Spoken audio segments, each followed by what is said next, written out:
Welcome to Accounting High. Introducing the star of our show, Scotty and Principal Baker. We're gonna have a problem here.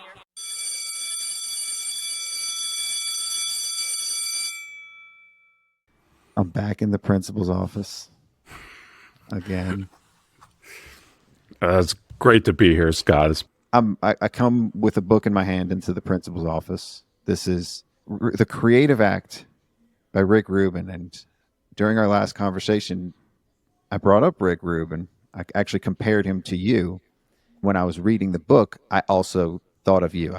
I see Rick Rubin as my spiritual guide for my life. When I first found music, it was Rick Rubin's music. It was the music that he produced.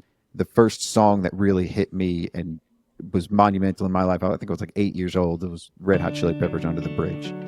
And he took them to a different place. Rick Rubin has taken artists to an entirely different place. And I see him as the spiritual guide. How'd you learn about him? Because isn't this is his only book from what I can see. Mm-hmm. So how'd you learn about Rick Rubin? Well, reading the notes on the albums that I love, and I kept seeing his name, like just all throughout between hip hop and rock and just all kinds of artists. His name just kept coming up, so I would learn more and more about it. And my dad too. My dad would like tell me who he was, and has always been like just not in the public eye, always behind the scenes.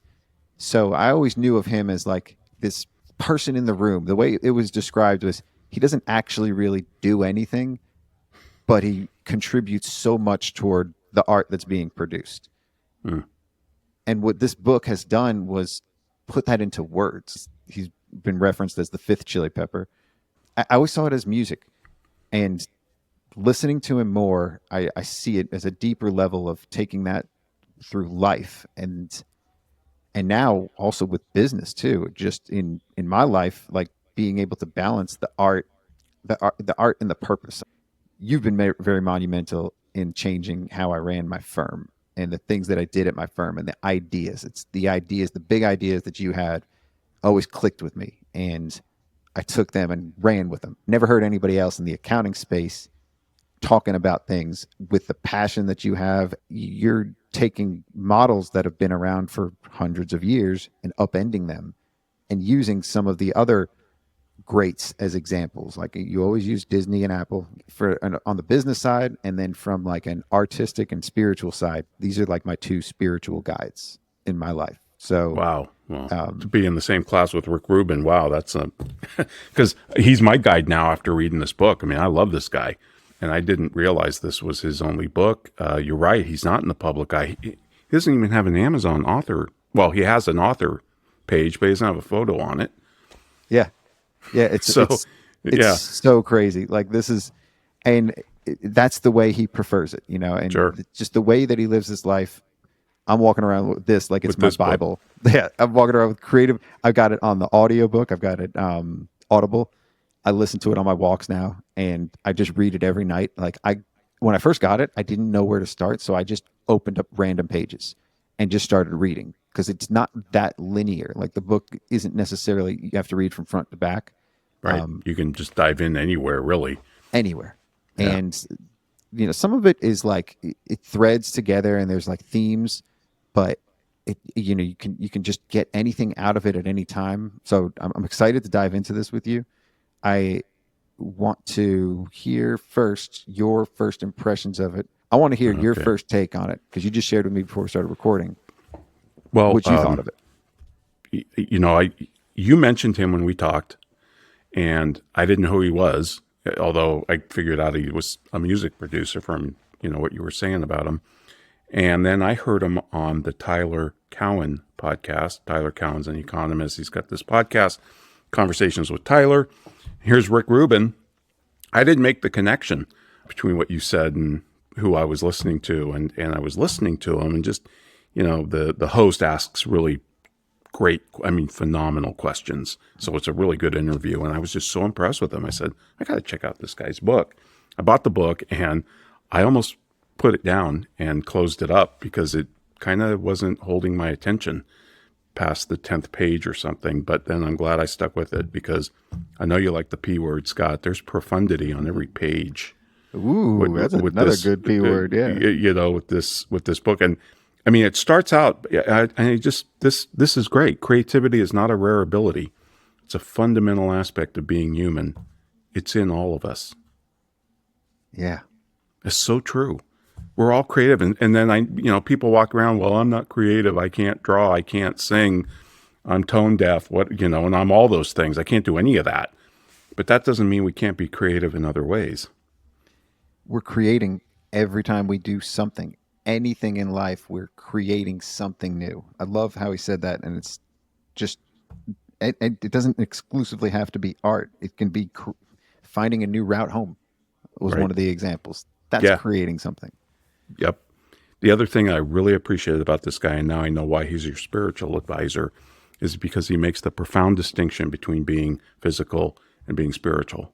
We're a combination of both as humans. We need both. Obviously, we need food, water, all of those things from a physical aspect, but there's a spiritual component to us, and that's what art's all about, spiritual. I think we talked about this maybe on the first time I was with you. Is the Joshua Bell, the violin player. You can take a violin to a lab. You can measure it. You get all the physical dimensions. But when he picks it up and play it, and you weep or march off to war, Darwin can't explain music. Right. Evolution doesn't explain when music hits us. We can't measure a tune in a lab. I can't take your rap song and bring it into a lab and figure out if it's subjectively good or objectively good. But when you play it, and it affects me emotionally, that's spiritual. Yeah. The art and soul of accounting was the title of your first episode. It's another great tie into this, because this is like, again, it's bridging both of these worlds too. And something you said that you wanted to touch on was the difference between an artist and an entrepreneur. Let's leave that for later. Let's go through some of his. Let him build up the artist case. I love it, because I love how he says, we tend to think of artist work as the output, right? The painting, the sculpture. He said, but the real work of the artist is a way of being in the world. And I love that. That is so true. Yeah, yeah, a way of being, and a way of approaching, just a way of looking at life with this. And I'm excited to talk about this because it's so many parallels to the way I've been living my life as of the last couple of years. But think about this distinction, Scott. We tend to think of the artist's work as the output. Yeah. What do we think about in accounting firms when we're running accounting firms? Oh, what's the tech stack? How are we going to get project management, workflow, output? Well, is that really our way of being? It's our outcomes that we should be measuring, right? Yeah, it's even deeper than that. It's like our way of being would just, like an artist, look at each project and say, oh, what are we going to learn here? How am I going to sculpt this? How am I going to make a better product or better outcome for the customer, rather than getting all caught up in the deadlines and are we getting work through efficiently? I mean, he says in here multiple times that our quest for efficiency destroys the creative act. And it's so true. Yeah. That's why I get so upset listening to people talk about, well, we got to make the accounting firm more efficient. We got to have systems and processes. Yes, of course you need some. I'm not saying that you don't need any, but this hyper quest for efficiency, it's the antithesis of being an artist. Yeah. It's the antithesis of it. It's and like he says, we are all art. We're creating art as we go about our lives. I love this whole thing because there's so many people that are calling themselves content creators now, and they're always creating content. And they say you need to do that for your marketing for your firm. And I think this is another way of looking at that, because the best content creators are the ones that say you're always creating content. Everything you're doing is content, and you could use that. So always be filming or always be recording, because you're going to be able to use that content in some way or another. That's how I started to kind of live my life too, because every conversation I have, like, half the time I'm talking to people, they're like, oh, we should have recorded this. This would be great for your show. Yeah. I'm sure you hear that too. Yeah. So let's go into the impact that the book had on you in general. What's jumping out at you? We talked last time about humor. You were talking about Dave Chappelle, subscribing to his podcast, and I was talking about South Park and, John Cleese's great line that all humor is critical. And what Rick says is art is confrontation. And he says, as soon as convention is established, the most interesting work would likely be the one that doesn't follow it. That's profound. That is so true. That is so true. And there is a great saying a great line from Arthur Schopenhauer. I had to write this down because I had to look it up, but he was a German philosopher. And he said, a new idea, when you come to the world with a new idea, first it's ridiculed. Second, it's violently opposed. And third, it's accepted as self-evident. And I've added a fourth one. People will say, oh, I told you all along it was a good idea, after 40 years or whatever. And that's just, it made me think of that because art is confrontation. Well, ideas can be too. Ideas are art, right? They spring from somewhere. Everything sprung from a human mind somewhere. I mean, committees don't create, there's a great Porsche commercial. Dr. Ferdinand Porsche is talking, and it's grainy, it's black and white. And he's like, Porsches aren't designed by a committee. We have individuals in this building that know the heart and soul of what this automobile is trying to do and what it's trying to be. And he just talks about the creative act of creating a new Porsche. And it's just a phenomenal commercial because it's, art isn't a committee. no. It's a human being bearing his soul and showing you how he sees the world or she sees the world. And man, there's something profoundly human about that. Well, it definitely relates to the way you've had to deal with your ideas and your approach to your ideas. You've gone through those phases with value pricing. Oh, yeah. Time with everything. Like there's a lot of great imagery in this book and a lot of great just steps. And again, it's the ways of being and the ways of approaching things. And so that's why I, when you messaged me about this book, I was like, this is a perfect book for Ron to read because it speaks your language. He's very poetic in the way that he speaks and the way that he's written this book, but it's those same philosophies that you've basically been living throughout your life too. So was there anything that was that you felt like he was speaking or talking to you in particular? Wow. He says, our continual quest for efficiency discourages looking too deeply. Boy, is that's profound. I mean, that is so true. I remember one of the videos that Greg Kyte shot. He had a buddy who was an actor, and he was playing his employee, and he said, "Hey, Scott, where are those efficiency? Where are those? What did he call it? Where are those Lean Six Sigma reports?" And the guy turned around from his cubicle and he said, slow down, boss. You can't rush efficiency. It was a great, the quest for efficiency ignores the big questions we could ask about, should we be doing this at all? Or is there a better way to do this? Or, is this the only approach to doing this? Because, we have a process, I'm reminded my favorite philosopher, Dr. House again. He's got one line in one show and he says, oh yes, we mustn't let results get in the way of process. So it's just one of those the themes in here are just somehow happen to fit into everything in my life too. I feel like it's speaking to me. There's a chapter on habits. Our first book report that I did with Twyla was Atomic Habits, and we quoted John Wooten when he was talking about the shoelaces, tying the shoelaces, and that was the first thing that these basketball players did. And the beginning of Rick Rubin's habit chapter is John Wooten's quote about the shoelaces. And he's got a whole chapter on habits and having the right habits in place. And this just brought me right back to James Clear's book, Atomic Habits. And the most impactful thing for me was the way he always talks about artists looking at life with the childlike wonder and awe and seeing things in a different way, and how artists are different than the person that's looking at, this is what you're supposed to do. This is all the preconceived notions we have as humans or as adults, the things we've learned that we've taken with us. He says to throw a lot of those things away and look at everything with wonder and awe. And that's how I've been looking at life. And that's how I've always looked at things. I never really saw the rules rules never applied to me. Right. And I always got in trouble throughout life, always at the firm or in this franchise that I'm in. When they told me this is the way you're supposed to do something, this is the process you're supposed to follow, I had to break it. I had to figure out another way because I never really, there's got to be a better way. There's always a better way to do something. There's always a new way of approaching things. And he says that artists are like children, and the best creators are the ones that approach all of life like a toddler.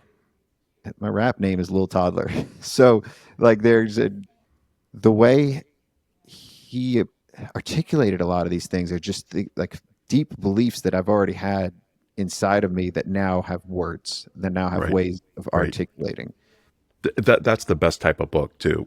When it hits you, you kind of already know it. It may just be reminding you of something, but it expresses it in a new way. Validation. Yeah, that too. It's and that's how I felt when I was reading Time's Up. So like the parallels to this for me, I felt like both of these books were written for me at this time in my life at this stage, right? So those are the best books. Those are the books you can read again and again and keep coming back to. And then there's plenty of books that you should just put down and put away and not even finish. So, we talk about history rhyming and rhythms of when we're talking about Simon Sinek and how a lot of his ideas is just the same wine in a different bottle, right? I think the way with Rick's, it's not necessarily regurgitating or talking about things from the past. He's just synthesizing it in a different way too. Like I'm hearing ideas that I feel like I'm hearing for the first time with Rick. And I feel like this is the first time anybody's ever said this, but I've known it my whole life. It's not even like a rhythm or a rhyme of somebody else. It's synthesizing a hybrid of all these other ideas from all these other places into just one. Here's how to be a human again. It gives you insight. There's something magical about insight because it's a process that's really hard to explain. You have an insight when you're driving or walking. It could be a sudden insight. It could be a long, slow developing insight. But one of the things that I think this, you've talked multiple times on the show about working on rap and songs and how you're in the flow when you do that. You look up, wow, I spent 9 hours on this or whatever. You just finished one. Here's what he says about that. He says, if we remove time from the equation of a work's development, what we're left with is patience. Patience. Think about that. Can I just say that's effing profound? Yeah. That is effing this is exactly why we talk about the difference between effectiveness and efficiency. Where's the patience with efficiency? Patience that's a big P word too. It's a huge P word. That's a huge. This is a huge, huge thought. This is profound. You could write a whole book just on this line. Yeah, and it gives me chills sometimes too to hear the way he talks about time, because it also has rhythms of that. It was Gay Hendricks with The Big Leap was the other book that I mentioned. Oh, The Big Leap. Yep. And Einstein time. Einstein time. Yep. And again, like a lot of Rick's chapters take that concept to a different place too. He doesn't ever mention Einstein time, and he doesn't talk about it in the same way, but he just talks about patience and letting things happen and not forcing anything or not, but also having deadlines and kind of like pushing yourself to finish something, having patience for the ideas for the seeds to germinate and to grow and to see where they grow and to let everything grow and then prune them and then continue to develop them. But these ideas have shelf lives too. So Sure. To have patience with what you're creating and to not artificially push it forward, but then also and that's what got me to, I stopped the book and I finished the rap that I had been working on for maybe a month at this point, like 3-4 weeks. Like I said, the last rap I wrote was the last one we recorded December 30th. And I had, I got like 3 or 4 that I want to work on. And this was the one that like I actually started and I finished the first verse and I just let it sit. And I tend to do that a lot. I let things sit and I don't get back to them because I'm waiting for like the perfect magical moment or the inspiration to hit. I don't need the inspiration anymore. It's already hit. I need to actually finish it. And so this pushed me to do that because it's tax season. I can't just let this is the tax accountant's anthem. I can't let this one go to April. I got to finish it, right? I've got my own artificial deadline that I need to put on it. And this way the art can be expressed. I found that this is happening to me a lot. I keep getting in my own way of releasing things, or I'm fighting perfection, and I don't have patience because I have a great idea and I'm not patient enough to see it through. And then I'm telling people, and the imagination gap that Rick talks about, that Dave Barrett talked about on his episode, I'm trying to express some of my ideas, but I don't have the rhythm and the beats that are going with them. So I'm just kind of like trying to beat my hand on a table so somebody can hear the song that's in my head. Right. And you can never hear the song that you're beating on there, right? Like right. That's the imagination gap. So I don't know, again, it's like so impactful in so many different directions and areas of my life and elements of, ways of being. So let's talk about some of these other. The other thing he says that I really liked, and this kind of goes back to all art is confrontation, but he says, if you've truly created innovative work, it's likely to alienate as many people as it attracts. The best art divides the audience. That impacted me a lot too. That's huge. And that's true. Your ideas, that happens with your ideas. And you're onto something when you have people that are really passionate about it, that love it, that express how you've spoken to them or what you've done to, I hear that a lot. Like I've been inspiring people and people that are listening to episodes, they come reach out, but I also know that I'm alienating myself. And there are some things that I do and there's things that I say that are turning people off too. So, and part of it's probably the drug talk, and part of it's just my philosophical way of saying things and questioning things. I question everything, and a lot of people don't like things to be questioned. They like the status quo, and it like certainty. They like certainty. It makes them feel safe. This is the way we've always done it. We don't want to do it differently. We don't want to change. We want to protect our way of life. You've been put up against this. Your ideas are divisive. So yeah, confrontation is important too in life. You have to challenge the status quo, and it's not always going to be right. I mean, sometimes you're going to be met with too much force, and maybe it's not the right time to change something, or maybe it's just not that idea's time, right? But I've mentioned this guy before when we talked. Tim Williams, my VeraSage colleague, he's in the advertising space, so he works with marketing agencies. He's kind of like David Baker, and Tim talks about purpose a lot. In fact, he was the one that really got me hooked on purpose. It was long before Simon's TED Talk came out. And one of the things, he's got these questions, I think they're in the book. He's got these questions to test your purpose. And one of the things he says about your company's purpose is it should be debatable. Because if it's not debatable, it's milquetoast.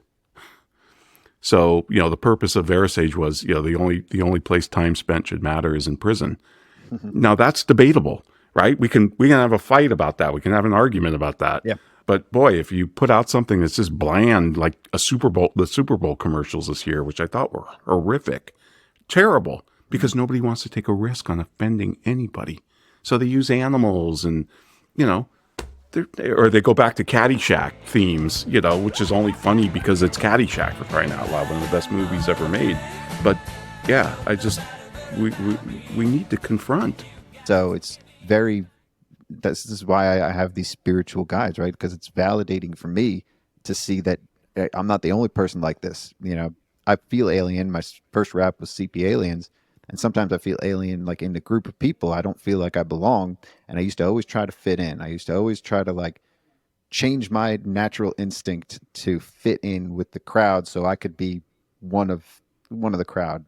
Right. And it wasn't until I finally said, F that, like I got to just follow my gut and my instincts because I'm going to feel better that way. And Rick says this a lot too. It's always the people that follow their gut.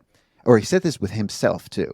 He, all throughout his career, he always followed his own intuition and almost every step along the way, there was always people that told him you shouldn't do that in business and in his career choices. Almost every time he really felt passionately about doing something one way, it was always the people that he either he looked up to or that were authoritative that told him you shouldn't do that. That is not the way to do it. Right. And in a lot of cases in my life too, I've always made choices and done things that nobody would in their right mind would do, but it was just like my kind of intuition or gut, and a lot of times it just seemed to work out if I did. But if I ever listened to people and did something differently, I'd always sometimes regret it in a way too. So, and the world is replete with the experts telling people that they can't do something, and the Walt Disney story, right? The 4 leading park owners who told Walt that your idea for Disneyland will never work. Right. And he ended up doing it anyway, and then hiring 2 of them as consultants. And whenever people say you're not going to make any money doing this, or this is not going to, and it's the people that following their guts that don't necessarily care about money. I think it's you that said this in your episode, but I've been listening to that and the Rick Rubin book, and I think Rick also says that in a lot of ways in different aspects of it. There is a commercial aspect of this. There's a commercial aspect of this, and you do have to keep that in mind. But that's not what the art is. The art is never about the commerce. Dave Chappelle talks about this a lot too. There's a new episode just came out of his show too. So these are my philosophers. Dave Chappelle is another one of my spiritual guides. But yeah, that's a good one. And the way that Rick talked about how the universe kind of speaks to you, and there was a great metaphor, or just the way everything is coming at you in a conveyor belt, and it's up to you to grab the pieces of inspiration that you want along the way. You can put them back on there. You can decide to take something, but everything that's passing us, it doesn't matter where it is, doesn't matter where you are. You could be doing the same thing day after day after day, and it's always going to be different. And there's always going to be something that you could take with you to the project that you're working on, or to create a new project. There's you said this to me too, there's an endless amount of content and ideas out there. You're never going to run out of material, never going to run out of things to do. It's just a matter of the timing and when you approach things, and when it's right in front of you, when you're ready for it, you grab it. And he brought up a story of when he was going to get a doctor told him to get his appendix, or he needed his appendix taken out, or it was going to burst. And he happened to be in a bookstore when he had talked to the doctor, and he opened up a book, and he opened up a page that said, you should never remove something from your body if a doctor tells you need to. Like, what are the odds of all of that? Like, that's the universe speaking to you, that put something in front of you right at that time for you to pay attention. And a lot of us go through our lives and go through our days without paying attention to everything. We're just on autopilot, and we're just going through the motions. We show up to the office, we do what we're supposed to do, we file this, we do this, we go home, and it's just that same routine, and we never stop to look at what's in front of us. That's so true. So the thing that makes me think about is, and is it true for writing a rap too, I would imagine, is when I'm working on a book, I mean, it's in you. You're walking around. I mean, Ayn Rand used to say, I'm with child. I'm with novel. I'm sorry. I'm with novel, because you walk around with this thing in your head, no matter, if you're getting a coffee or whatever. And I can remember being in Seattle working on The Firm of the Future, the first book I wrote with Paul Dunn, and talking about intellectual capital and social capital and structural capital and human capital. And then, the newspaper in the hotel was, I think it was USA Today, and it was Disney announcing, they're going to do Pirates of the Caribbean as a movie. And I was like, holy crap. That's the best illustration of leveraging intellectual capital. You've got a ride at Disneyland that's, 40 years old at the time or whatever it was. And now they're going to leverage that again into a movie. I mean, they're brilliant at it. They just keep leveraging. It was brilliant. And they keep they keep doing it too. Like they keep making new versions of the cartoons that were popular, and Disney, but we can go on for days. Yeah. It's such a weird, intellectual capital is such a weird thing to talk about though. and it's hard to dream up examples. And that thing, when that newspaper had that, I just thought, shit, if I hadn't been living with this book, I would have never given that story a second thought. But it was like the perfect story at the perfect moment. You said this once. Sometimes right about to go to bed, and Rick said the exact same thing you did. But it's like you have an idea that's burning through and you have to get up and write, and you have to do that. It doesn't matter if it's, midnight. You could be writing until the morning, but you're just the conduit for this idea. It's just Right. it's come to you, and you've got to let it all out. And Rick really stresses that. He says, when inspiration hits, because you never know when it's going to hit, especially for an artist or for anybody, you've got to let that channel through you and get it all out there. Rick talks about the difference that everybody is unique in the way that they do things. And this is how accounting firm owners are too. Everybody's firm is unique. We talked about this on the last episode we just had.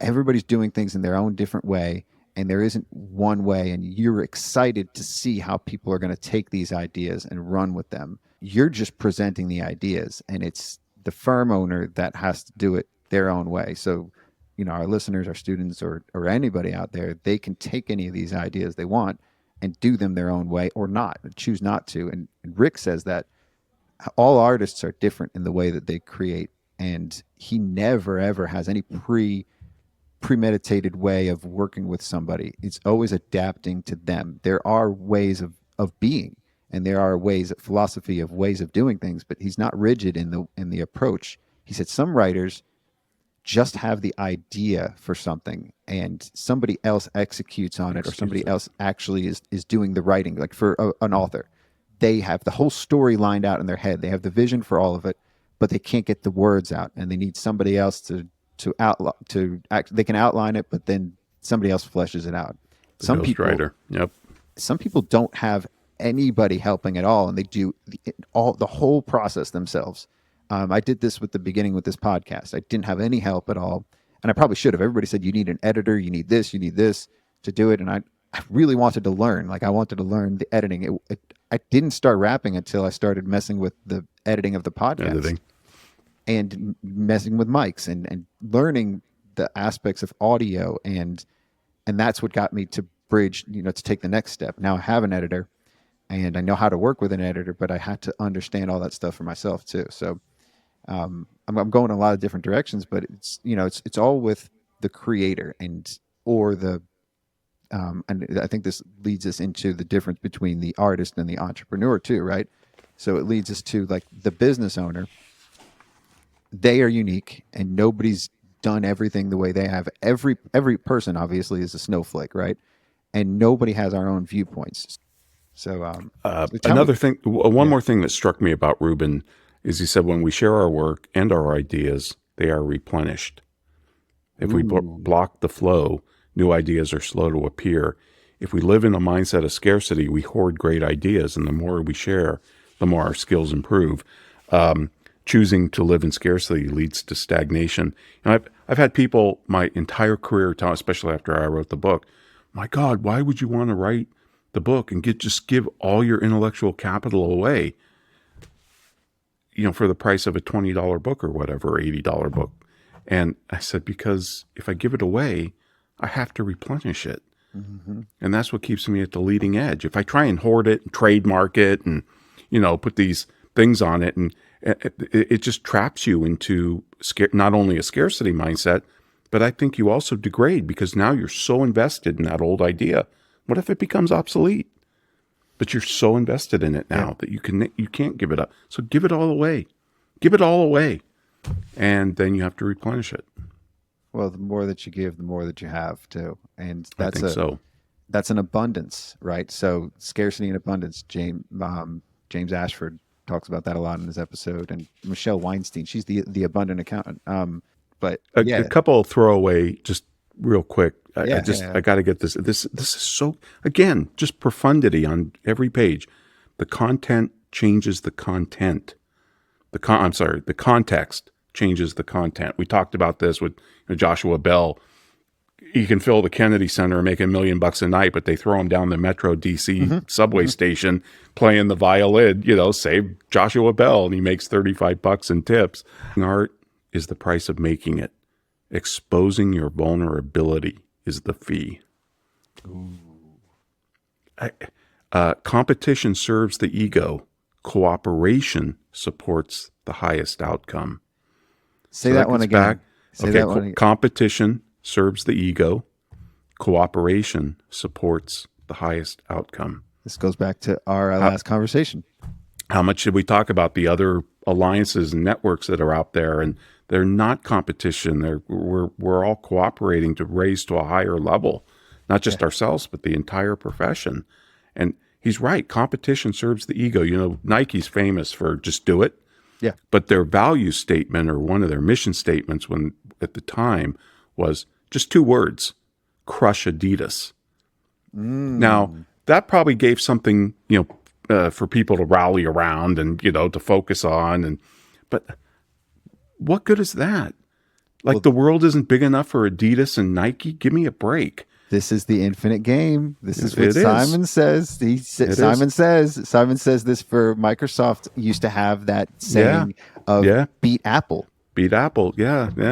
And Never and worked Apple out. ran that ad when Microsoft came out with their computer, and Apple ran that ad in the Wall Street Journal, and it said, welcome IBM, welcome in the water, it's warm, and people used to joke, the biggest lie is, the biggest lies are checks in the mail, and of course I'll respect you in the morning, and welcome IBM.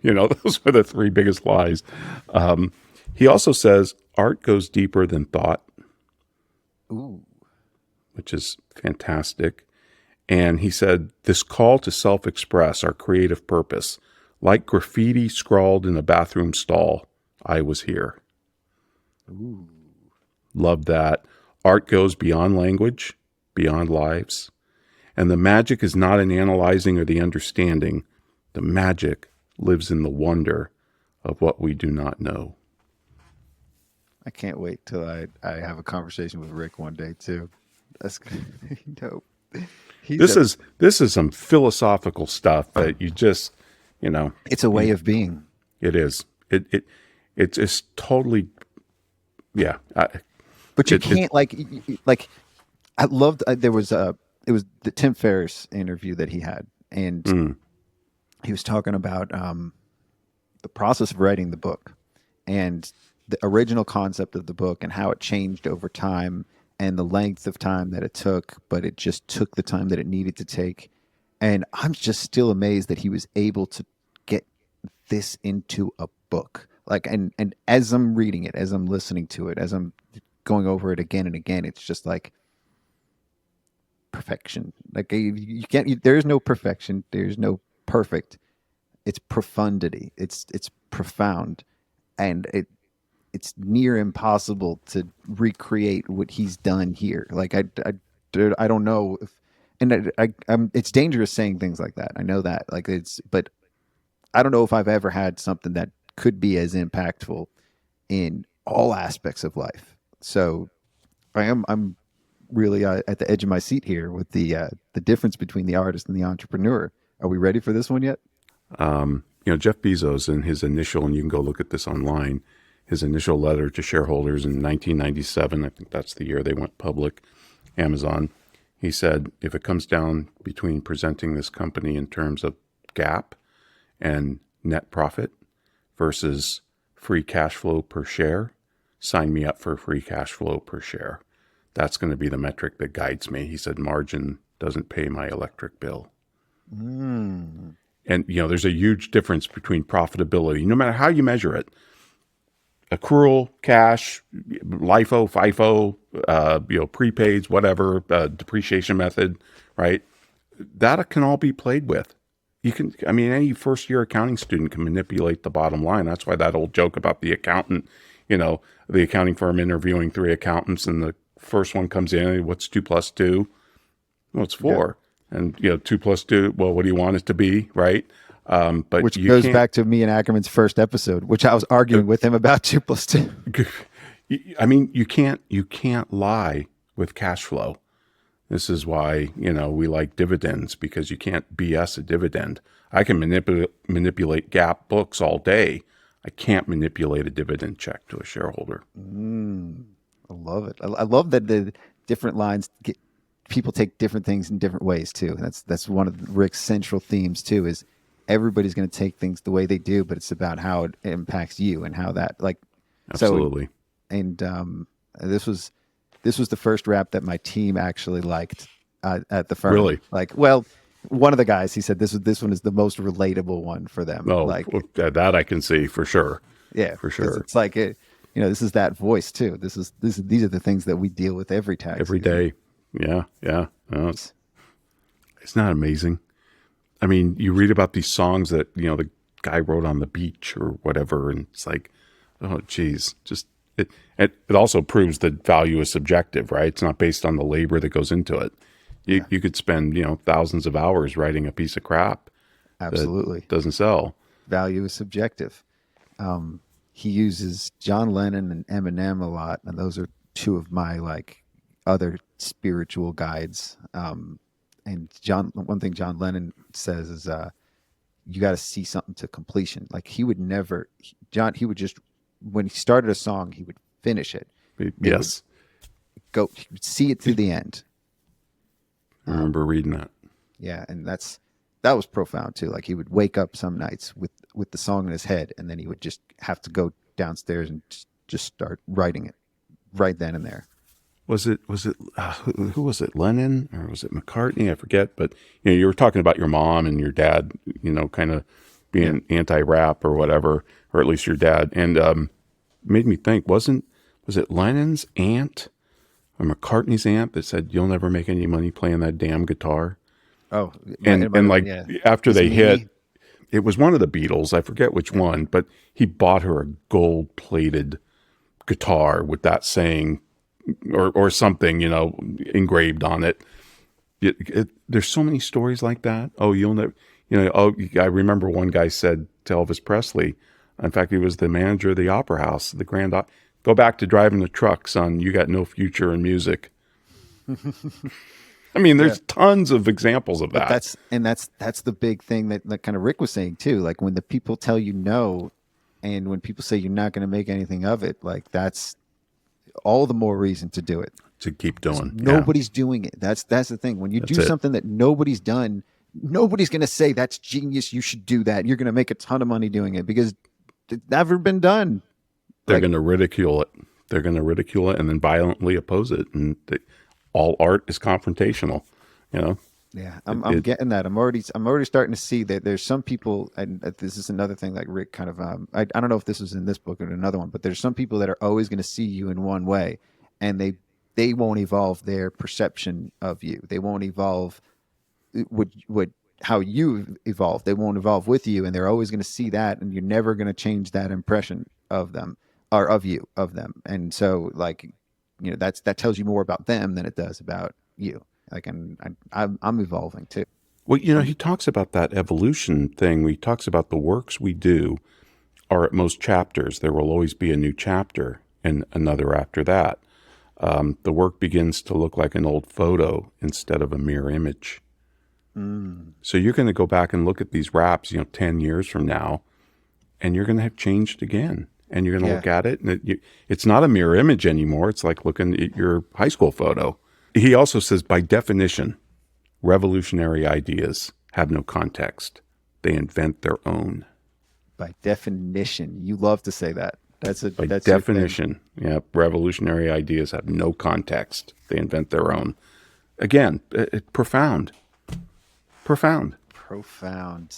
I guess the difference between looking at the world the way it is and looking at the world the way it can be too, right? Or the way nobody sees the world in the same way. That's one thing that Rick says a lot too. Yeah.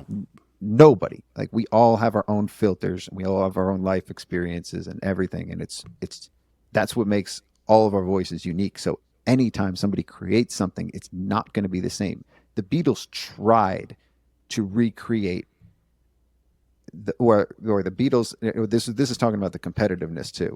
When Pet Sounds came out, Paul McCartney just played that on loop, and he absolutely loved it. And they tried to recreate that with Sgt. Pepper's, and in turn, the Beach Boys ended up recreating Sgt. Pepper's in a way, and they just inspired each other throughout, and that's not competition. That's inspiration, and that's what I feel like. That's what's happening to me with the Jasons, Jason Blummer, Jason Statz, and with Realize, with Ryan Lozanis, is like that's the inspiration, and I'm just taking my own worldview and bringing this in, and so it naturally, like everything I was doing somehow fit into. I was doing book reports before the accounting high. We were already doing book reports throughout the year, and then the book reports just happened to fit. Now I happen to be in the principal's office now doing a book report, right? All of it kind of just like it's this is the creative act. Like this way I've seen it, everything I've been doing is art. Like not too many people would have thought like that a podcast for accountants, that's not art. That's just, content. Or I don't know. I don't even know where it goes, but it was I always like to bring up Blake because, he's been huge inspiration. He's the reason that I'm doing this podcast. And he always sees everything I do as very unconventional and like he laughs out loud on a lot of it when he listens to the show. Like this is what him and David are doing. I'm just trying to do my own version of it. Your own version of it. Yeah. And it's completely different. Yeah. I mean, completely different. Yeah. I was afraid people were going to compare us and try to say like, this is just a recreation of the Cloud Accounting podcast. Thank heaven it is, because my God, can you imagine a world with full equality? I mean, there's a great German proverb: if you want equality, visit a cemetery. That just kind of sums it up. We're different. That's the human experience. That's what's great about it. Whether you like it or not, we're all alien. We're all different. Some people show that, and some people hide it, and they conform. And I said this on Dave Barrett's episode. Like some people actually express themselves at what they really want to do, and that's what's going to make them different. If they don't, and they hold all that in, then it's just more of the same. Yeah, and like he says, nobody's waiting. Nobody in the world is waiting for sameness. No. To listen to the artists, tune their guitar or strung the same notes, and it's so true. It's so true. Now, this was a great book, but I guess it's time to talk about the artist versus the entrepreneur. It is. This is the economist in me, okay? Because people talk about businessman being selfish and greedy and only giving a crap about profit, and the purpose of business is to make profit, and none of that's true. The purpose of business is not to make a profit. As Simon talks about, profit is a result. Profit is a result. It's a result of taking care of customers and providing them more value than the cash they pay you and all of that. My favorite line is from Edward Land, the founder of Polaroid. He said, the most important thing is the bottom line.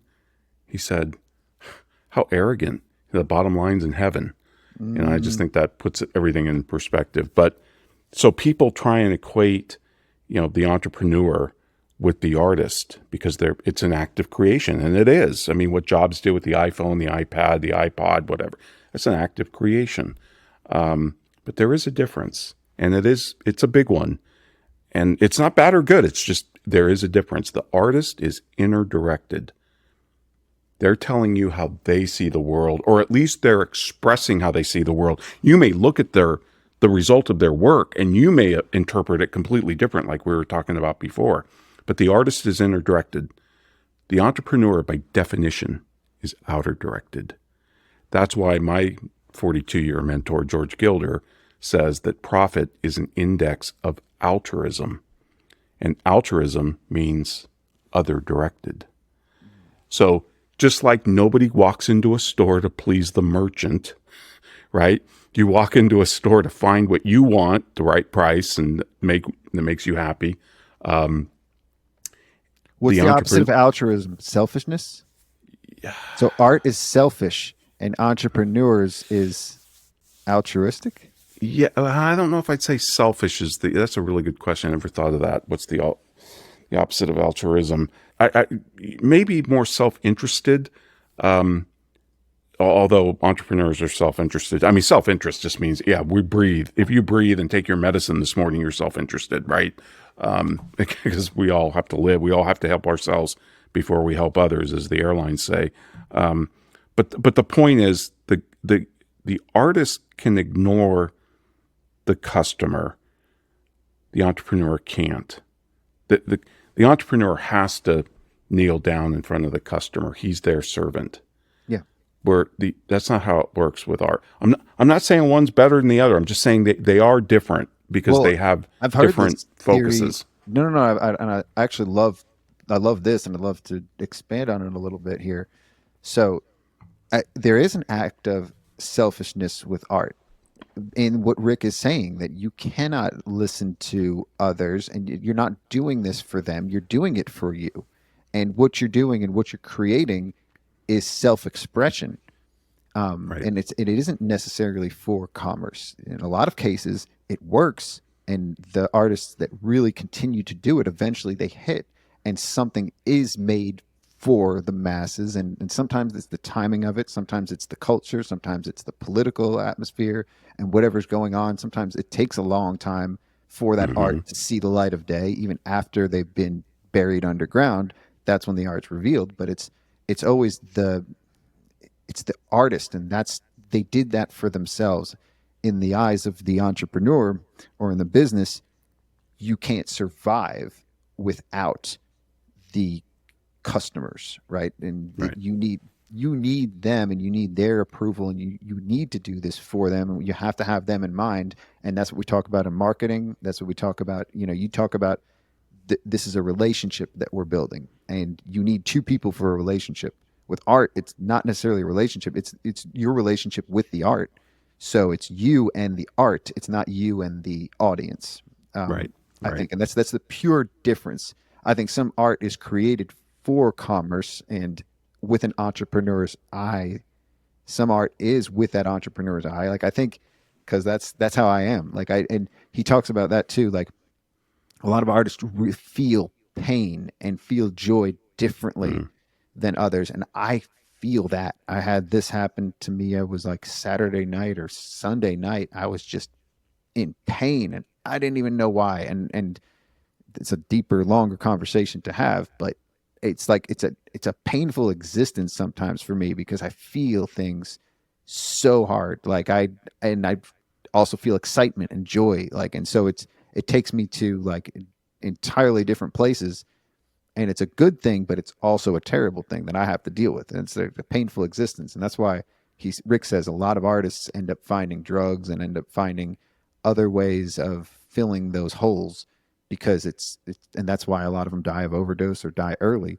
Sure. Because it's a painful existence for them. But then during those times of like, when they're experiencing that inspiration and that joy, that's where their art gets to shine in the world, and it sees that light of day. But in all other times, it's hard to live. And like lately, again, I've been dealing with that because I lean into my emotions and I live through them. And when you do that, it's dangerous sometimes too. So Sure, the highs are high, but the lows are probably lower a because the lot highs are higher than the average person or whatever. Isn't there something about musicians with the magic age? A lot of them have died at 27. And it's true. Amy Winehouse, Kurt Cobain, Jim Morrison, comedians. I mean, look at Jimi Hendrix. Comedians too. A lot of comedians, and that's the other art form that we were talking about, which is great. They're tortured souls. I mean, but man, thank God we need them. I appreciate it, Ron. This was a good book report. The one thing I could say about this book is it's universally for anybody. I think anybody can take this book and do what they will with it in any walk of life or anywhere they are in life, and get something different out of it. Everybody will get something different out of it, and it's inspiration. This is going to inspire people.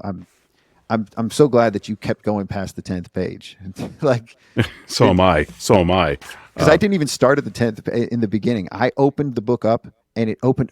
I was with Nikole in the airport, and her firm is Momentum Accounting, and I literally opened this book up. This is that story that he did when he was at the bookstore. I opened the book up to the Momentum chapter.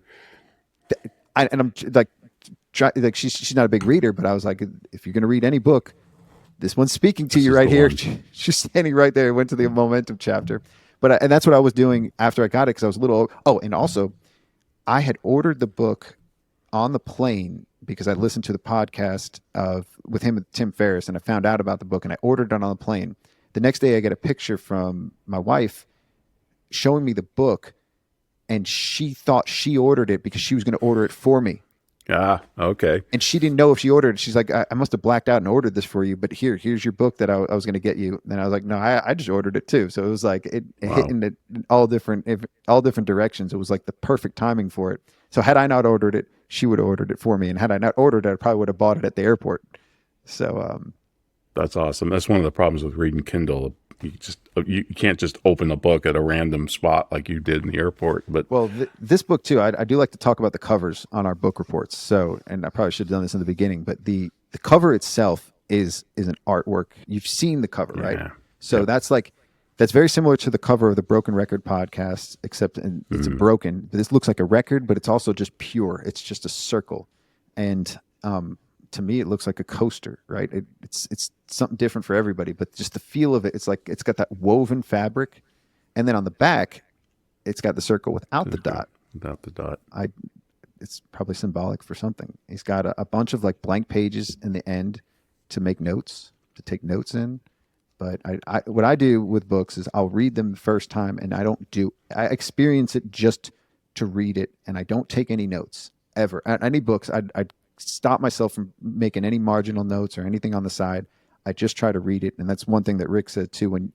When you experience something in life, don't analyze it. Just take it in for what it is. And then you could go back later and analyze it. Yep. And I do the same thing. I read it first. And then if it's really profound like this one is, I will read it again and highlight it. Yeah. Because I don't like that to distract me from actually taking it in. Exactly. It's like trying to edit as you're writing. Right. That doesn't work. They're two separate functions. Yeah. And going through and the next time you can get so much more out of it too. And that's kind of what I've been doing with this. Like I've been listening to it now, but also reading. One thing that I started doing with this book, and I think I did it before, but if I have the audiobook and the actual book, I'll have my headphones on, listening to it and following it along with my eyes. That's an entirely different experience too. And I was reading this book when he was talking about how when he's reading, sometimes he'll have a thought as he's reading, and then his mind is there with that thought, following that thought while he's still moving along with the pages, and eyes are turning and you're reading the words, but you're not taking it in. This happens to me all the time when I'm reading books. This is why it takes me so long to read. And then I will have to go back 3 or 4 pages sometimes and go back to the spot. And he's describing what I do in real life as what he does, and I wasn't doing it because I had the book on in my ears too. And so there was some aspect of that forced me to stay with it and pay attention, because I didn't have my own voices in my head. I had the author's voice in my head rather than. So I don't know if that's a technique, because it's probably going to happen still. If I have it listening to it, it's going to inspire a thought, and I don't even know my head leaves. There's a great book by a guy named Mortimer Adler called How to Read a Book. Now, why would you ever read a book on how to read a book? But he describes the 5 levels of reading. And, obviously enjoyment, romance novel or whatever. And then you've got the technical reader, right? Like we have to read tax updates and that kind of crap. But the highest form of reading is, God, I'm going to botch the word, synoptic or syntopic, but it's where you synthesize different things that you've read together. So I do it too, when you read something in a book and it sparks 50 other ideas from other books or just other things, that's what you're doing. You're synthesizing those ideas. And that's how I described this. That's the highest form of reading our value is. Well, this has been a transformational experience here. Thank you for another thing about this book. Like, you mentioned it to me as if you were telling me about it, and this is the book that I had in front of me when you messaged me. Like, this was like, it was kind of perfect, the timing. So it was. I love how these things happen. Yep. I'm sure there's lots of books I love that I could share, but yeah, let's keep going with this. We'll keep doing this. This is the Principal's Office series. I love this. I appreciate you coming back on. All right, Scott. Thanks, Ron. Thank you, man. Peace out.